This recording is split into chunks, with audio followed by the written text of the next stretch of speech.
Hello and welcome to your English news broadcast live on ERi-TV. It's exactly 10:30 p.m. on Eritrea's local time from our headquarters at Asmara with your domestic and international news in brief. I'm Zahra Badouri, but first we'll begin with your major headlines for this hour. An announcement from the Ministry of Health.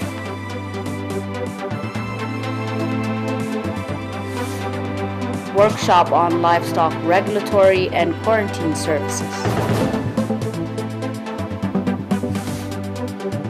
Scorching weekend heat expected to hit 30 million people in the Western America. Tajikistan earthquake kills 5, damages dozens of homes.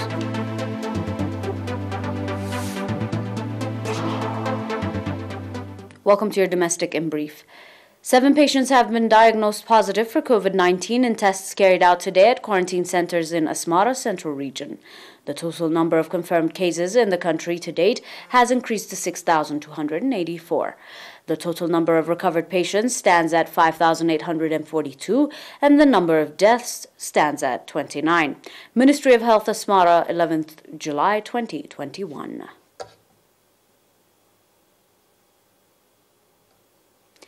The Ministry of Agricultural branch in Gashbarka region, in cooperation with the Regulatory Services and Inspection, organized a training on animal quarantine services, upgrading quality control factions for milk and meat productions.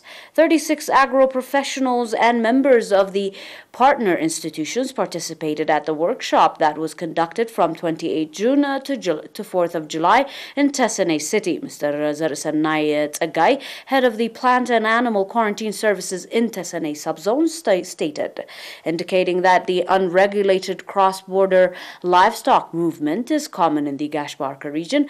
Mr. Zarisanai reminded that import and export of the live animals, milk and meat products, as well as animal drugs at all checkpoints should be with the constant consent of the Ministry of Agriculture, stating that animal diseases that can be transmitted from animals to humans, such as tuberculosis, TB, rabies, and etc., are common in the neighboring countries. Called on the trainees to practically apply the knowledge they acquired and transfer them to the public. Mr. Saare Abraham, head of the Animal Resources Regulatory Service in the Gashbarka region, on his part, stating that the Ministry of Agriculture has been working to strengthen its inspection capacity to ensure that safe agricultural products are sold in the market, called on participants to strengthen contribution to that effect. Mr. Siyum Gabreyesus, administrator of Tesane subzone, on his part, highlighted that the significance of the workshop in identifying the role of administrations and other stakeholders expressed readiness to extend capacity level contribution. Participants on their part expressed readiness to play due part and due role in the access and success of the regulatory services and plant and animal quarantine inspection activities.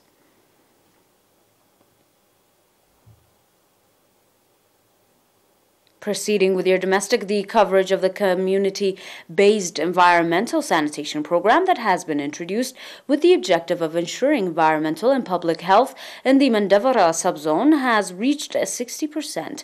The head of the public health in the health centers in Mandavara subzone, Mr. Yosef Sabhatu, indicated that the community-led environmental sanitation program that is being conducted in the subzone is playing a significant role in tackling diseases caused by lack of sanitation. Mr. Hizkias Wahbet, administrator of Mandafara subzone, on his part stated that the community-led environmental sanitation program is registering encouraging results and called for strong popular participation for a better outcome.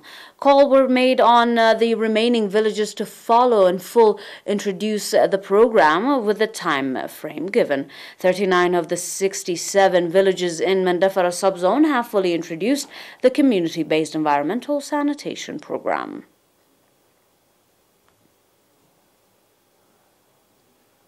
And on your final domestic, as part of the effort being exerted to empower the youth, vocational training was provided to 105 youth in Ad-Dukhala subzone.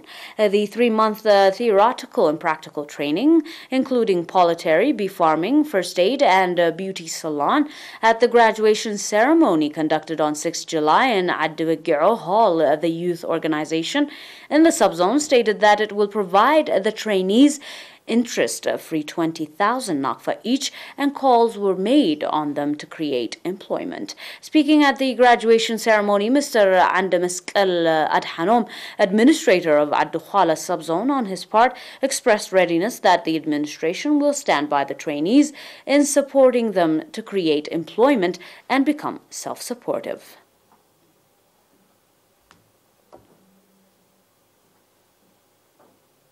Up next with your international, do stay with us for more.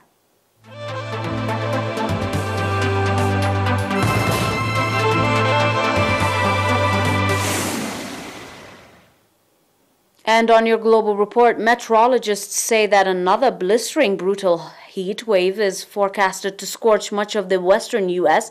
this weekend. All-time record high temperature could be registered in cities such as Los Angeles and Sacramento, while notorious hotspots Death Valley has already recorded a temperature only few degrees short of Earth's hottest ever measured.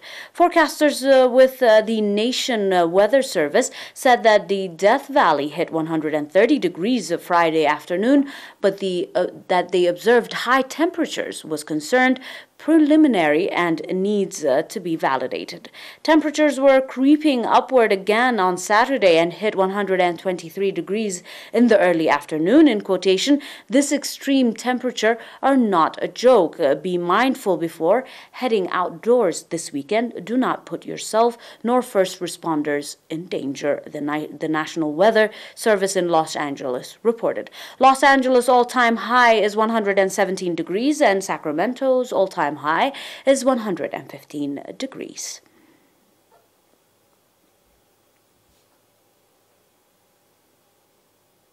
On your final report, at least 5 people have died after the earthquake struck eastern Tajikistan, according to authorities in the mountainous country.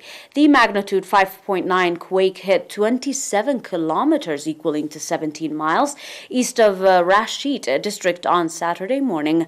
Tremors were also felt in the capital, Dushanbe, some 165 kilometers, 100 miles southwest of the epicenter.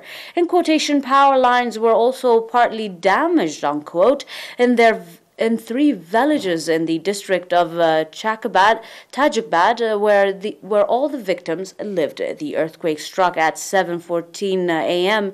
and at depth of 100 kilometers, 6 miles, according to the committee, and stated that news agency Kavwar that Tajik President Emolli Rakhmon ordered a commission of inquiry headed by the Prime Minister, Russian media reported.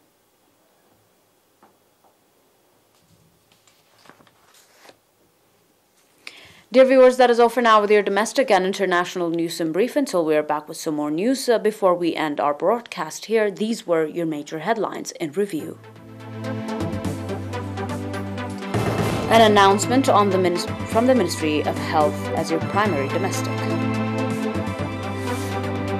Workshop on livestock regulatory and quarantine services, community-based environmental sanitation program, and vocational training to over 100 youth. On your international, scorching weekend heat expected to hit 30 million in the West U.S. And finally, Tajikistan earthquake kills 5, damages dozens of homes.